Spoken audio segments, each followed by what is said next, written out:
Hello, everyone, and thank you very much for joining us today. Welcome to Traditions Weekend and our special signature event for Boyle Legacy Society members, A New Canvas for the Arts. While I know we all wish we could be gathering in person, we are glad we can meet virtually. The most important thing is that we all have a chance to connect with each other and William and Mary. And I think you're going to be very interested in the program we've prepared today. For me, one of the most impactful lessons from this past year has been the importance of gratitude. And I'm incredibly grateful to have so many loyal fellow Boyle Society members in attendance today. Just by being at this event today, you have already distinguished yourself as a true leader in supporting the future of our great university.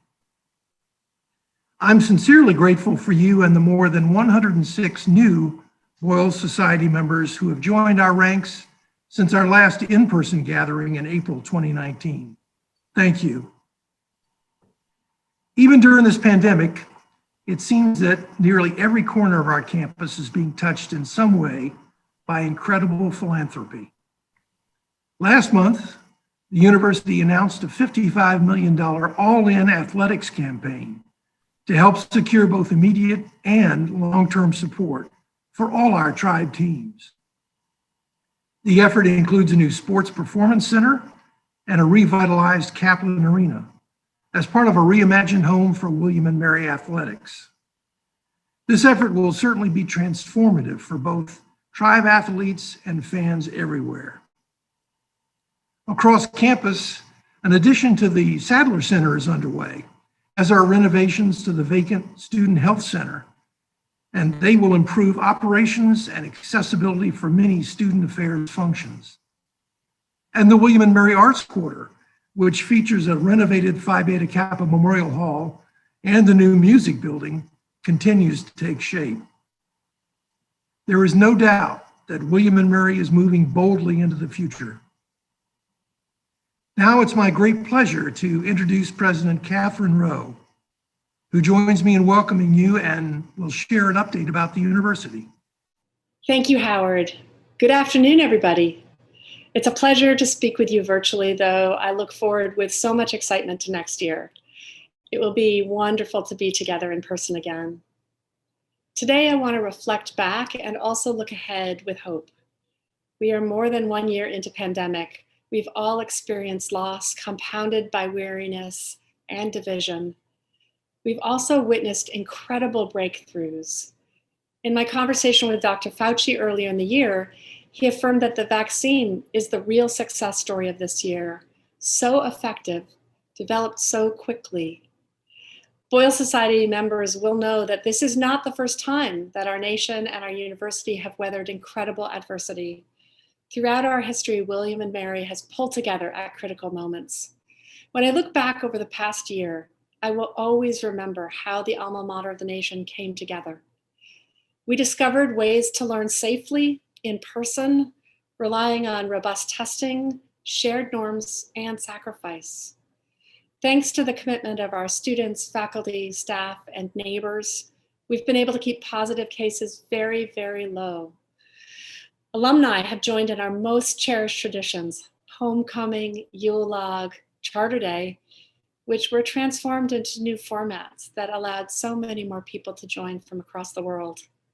And we successfully crossed the finish line for our For the Bold campaign, raising just over $1 billion. We should all take great pride in these accomplishments. The resilience and innovation that we saw this year will stand William and Mary in good stead as we look to the future. Our faculty and staff have proven massively competent in the face of unprecedented new efforts and work. Our generous alumni have been all in with support and so much kindness. So the question in front of us is how to use this new rapid maturation. This spring and summer, William and Mary will conclude our strategic planning process. We know now that we are working on a much shorter time frame. If we thought transformations would be here by 2030, we can be sure they will probably arrive by 2025. So we have to act much more quickly on what we know to be true, because what we already know has much more impact and value now. and we have learned that we can take action in a swift and principled way.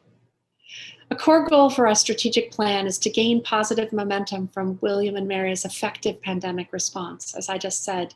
So let me close with 2 examples. First, expanding student pathways to, through, and beyond college. We just welcomed our first cohort of PASI scholars selected from across the Commonwealth, and we've taken a university-wide approach to expand career opportunities for graduates. Second, developing partnerships to increase resiliency. As you know, William and Mary, Colonial Williamsburg, and the city have pooled resources this year to speed vaccine distribution in our region. We know that such robust partnerships will be critical moving forward. Private philanthropy is the catalyst that will propel vision into action. Your partnership will be vital to support our students and all areas of the university. As Howard mentioned, we've launched a new campaign for athletics. We're calling it All In, charting a more equitable and sustainable future for our student athletes, for William and Mary athletics, and all our university will require all of us to be all in. I'm grateful for the legacy that the Boyle Society is building. During For the Bold, Boyle Society members confirmed more than $349 million in future gift commitments. During that same time, William and Mary received nearly $83 million in estate distributions, benefiting all areas of the university. During today's program, you will learn more about the impact of one of those gifts from a remarkable alumna, Martha Wren Briggs, class of 1955. Your ongoing investment allows the alma mater of the nation to persevere today and to advance what we cherish most for our future. Thank you for your partnership. President Rowe, thank you for joining us today and providing that timely update on where we are and where we're heading as a university. In the spirit of the forward-thinking vision President Rowe just shared with us, I want to take a couple of minutes to introduce you to one of William and Mary's most impactful and forward-thinking supporters. Martha Wren Briggs embodied many of the ideals that William and Mary bestows upon its graduates. She was a lifelong learner, overcame challenges in life, and made a real difference for the university and its students and faculty. During her life, Martha fought a long battle with cerebral palsy, which hindered her physical abilities more so in her later years. Despite that significant physical challenge, Martha created a successful writing career and had a long-lasting impact at William and Mary, in Williamsburg, and beyond. Martha earned her degree in history from William and Mary in 1955. She furthered her education with a master's degree in art history from the Institute of Fine Arts at NYU. She built careers as a librarian, an author, and an art historian. Martha was an expert on stained glass master Louis Comfort Tiffany and published 2 books on his work. She also wrote a series of children's books based on the Jamestown, Scotland ferry. Martha also made a significant impact at William and Mary. She often financially supported need-based scholarships for students studying the arts. For years, she gave anonymously to restore the Lake Matoka Amphitheater. She felt a deep connection to the amphitheater from her adolescent years and her time at William and Mary. In her youth, she frequently sat on the brick wall in the back of the amphitheater. In 2016, the amphitheater was renamed the Martha Wren Briggs Amphitheater at Lake Matoka to honor her legacy of philanthropy. Martha's lifelong love was art and the study of art. She supported the Muscarelli Museum for decades and actually lived across the street from the museum for a time. Her commitment during her life and as a member of the Boyle Legacy Society established the Martha Wren Briggs Center for the Visual Arts, the mission of which is to advance arts and artists, build a dynamic and vibrant community, promote thought-provoking dialogue, and encourage diverse and creative thinking.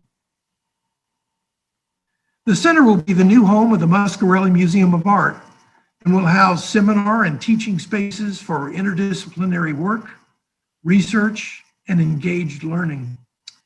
Upon the announcement of the Center for the Visual Arts, Martha stated, "The study of art history reflects the physical, religious, social, and philosophical thinking of a particular era.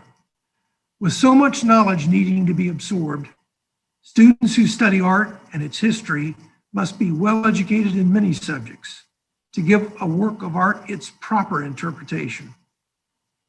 I would like to see the Briggs Center used to its full advantage in giving William and Mary students the edge to have this perspective in their academic and everyday life.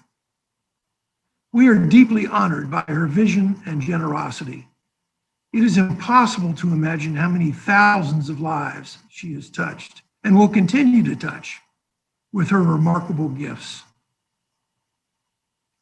And now I want to introduce you to another individual who has had a great impact on the arts at William and Mary. David Brashear served on the Muscarelli Museum of Art Board of Trustees from 1999 through 2018, serving as chair from 2004 to 2008. As a trustee, he also chaired the capital campaign for the museum, and he was made an honorary William and Mary alumnus in 2007. Last June, David was named director of the Muscarelli Museum of Art after serving as the interim director for more than a year. He worked tirelessly to transition the museum during the pandemic, making significant strides in academic achievement, programming, financial management, art acquisition, and fundraising at the museum. Today, David will share with us the exciting vision of the future of the museum and the transition to an incredible new level of student engagement with the arts. So please join me in welcoming David to our program. David, maybe the best way for us to begin the discussion is to ask some open-ended questions and let you share your thoughts. To start, could you describe what is a university art museum and what do we want it to be? In that context, could you tell us about the vision for the future of the Briggs Center for the Visual Arts? Well, Howard, thank you for having me today and giving me the opportunity to share the story of our renovation and expansion project. It's very exciting. And you ask a really great question. What is a university art museum?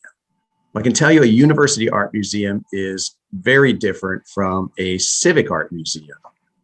We're serving here two constituencies simultaneously. We're part of the academic enterprise of the university, but we're also reaching out into the community.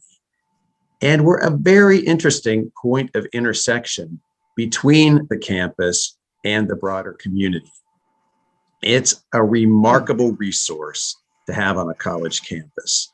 It's a place where students and faculty can come together to learn about the world of art. And the exciting thing is we're about to make the facility even better to serve these multiple missions.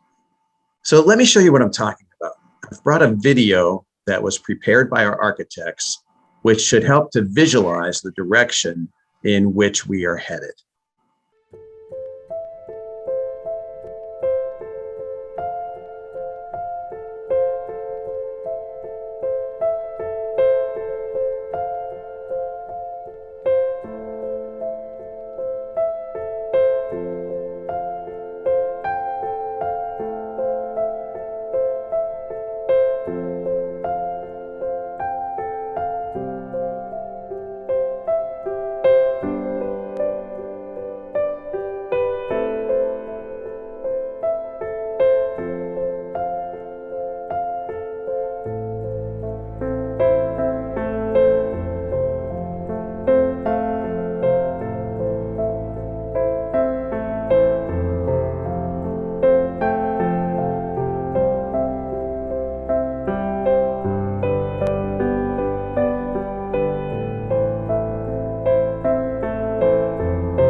And so I think you can see that we have something really great in store for the university and the broader community.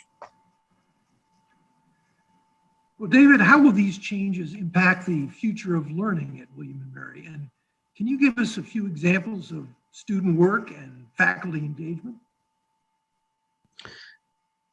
Howard, we have a long history at the museum of engaging both students and faculty from our very earliest years. And even since my arrival in 2019, we've worked a great deal within the academic enterprise of the university. We partnered very early on in the spring of 2019 with the Department of Art and Art History and helped them in the presentation of the end product of a new class that they have in the art history major, which is a curatorial class. We worked closely with Professor Alan Braddock and helped his class stage an exhibition in the spring of 2019, which was the culmination of a semester-long project. We then continued that tradition into 2020 and worked with Professor Xin Wu and are doing the same with this spring's curatorial class under the guidance of Professor Kathy Levesque. It's been a great opportunity for students to come in and learn about the operations of a museum, learn about how you construct an exhibition, how you install an exhibition, and how you tell the story of art through your exhibition. So it's been a great example of how we work with students and faculty. We also have a number of faculty in the studio art department that use the resources and the vast collection of the museum to support their own coursework. And so we often have professors, the printmaking professors, Brian Credatis will bring his class over and ask us to pull a number of very important prints in our collection. And he and his class will study the techniques that the artist used in creating those prints. And that then helps to inform their own learning and development as printmakers. But we've worked with many departments. We work with science departments. We have a project we're doing with the Department of Mathematics. We've worked with the Psychological Sciences Department.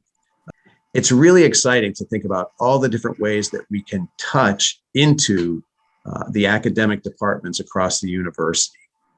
And you can see in some of these pictures, the students and how much they're getting out of their engagement here in the museum. Now, a new facility is going to help us do even more. We have a variety of learning and study spaces planned that will help students and faculty explore our collection. You can see here our new dedicated print study room that we're envisioning as being immediately adjacent to our works on paper storage. And in this seminar room, faculty come in, have us pull works from our collection and have their students do a deep study of what exactly the artist was up to when they created the works. But we have other exciting spaces planned. This multi-purpose seminar room is a little bit larger. This will help a class of maybe 20 to 25 students learn from a professor about whatever topic in art is on the table for the day. And then we have a larger room. We plan to use this room as a library space, but could also be divided into two separate seminar rooms if needed by faculty or student groups or other groups within the community as they conduct programs here at the museum. And we really are about inviting the broader community in, both on campus and off, to use the facilities and use our collection to advance their own cultural objectives. So it's exciting. All of these spaces will just make us able to do so much more in the future, and we can't wait to have access to these new spaces. Well, David, perhaps more broadly, why do you think art and visual culture is such an important part of a liberal arts education? And how does this align with plans for the new arts quarter? Howard, I think the visual arts are an important part of any education. And I can tell you a bit about my own time at the University of Pennsylvania, where I was an undergraduate, unfortunately, many decades ago. I was a student in the Wharton School. So that's the undergraduate School of Commerce at Penn, and I was majoring in economics and finance. But I knew that I was in an amazing place and that I needed to take advantage of everything that was available. And so I did. I took a great art history survey course in, I think, my sophomore year, and then followed that up with an upper level course on 19th and 20th century modern architecture. I learned so much in that class, and I think I was the only Wharton student in that class. And I took other great classes. I remember a professor who had been at Penn for, I think at that point, about 20 years, Drew Faust, taught a great course on the civilization of the American South from Reconstruction to the Civil Rights Movement. And she then, of course, went on to be president of Harvard University. She was a great, great teacher. But my point being, it's important to broaden your education. And when you have a museum on campus, that's an opportunity to reach out and investigate a space that maybe hasn't been a focal point for you in your life. We're going to have at William and Mary this amazing arts district with a renovated Phi Beta Kappa Hall, with a new music building, and a renovated and expanded museum. I honestly can't wait to see this part of campus just a few years down the road. Well, David, you noted earlier the influence and reach of the museum beyond the borders of our campus. So how will the new Visual Arts Center elevate the role of William and Mary as a hub for the arts in the region? Since its inception, the Muscarelli Museum has been an important part of both the campus environment and the broader community. And, I've met many of these people through the years, but this museum sought engagement with the community from its earliest days. It's an important star, I think, in the cultural constellation of the region that stretches from Richmond to Hampton Roads. And what's exciting is that our new facility is going to allow us to do everything we're currently doing, but enable us to do it so much better. We'll have more space for exhibitions, we'll have more space for teaching, and we'll have more space for programs. And that's going to be exciting. And as I mentioned, we're going to be part of this expanded arts district on campus, a little micro village. And I think the region is going to embrace the university and this arts district as being very important to the cultural existence of anybody in the community. Well, of course, it's a major understatement to say that the past 12 months have been difficult times, including for arts organizations. How has the museum pivoted to embrace innovative programming during the pandemic? Howard, we have really had to pivot. We're used to entertaining people in our spaces, be that through the presentation of exhibitions or special programs that we host. And so when we closed down, as virtually every operation in America did, we had to think about how we continued our mission. And so we changed our ways pretty quickly. We early on, we had a class that was working toward the development of an exhibition. It was a Native Studies class. And they were planning to install an exhibition in one of our galleries as part of the culmination of their class. Well, lockdown happened right around spring break. And that class pivoted. We had a meeting, and they decided to do an online exhibition. And so over the final month and a half of that class, they built and presented an online exhibition called Rising, the American Indian Movement and the Third Space of Sovereignty, and featured many works in our collection by Native artists in that exhibition. That is an incredibly powerful online exhibition. It actually won the gold medal for student projects this past year at the Southeastern Museum Conference, and we're incredibly proud of it. But we've done a number of other online exhibitions, and we've hosted a variety of programs online as well. We've had lectures, we've had art workshops, we've even screened films online. We started in spring of 2019, upon my arrival, something we call Muscarelli Explorations, which is a deep dive that we do each semester on a very specific and focused topic. So we've done a number of different topics to date. We did art repatriations. We did the 100th anniversary of the founding of the Bauhaus.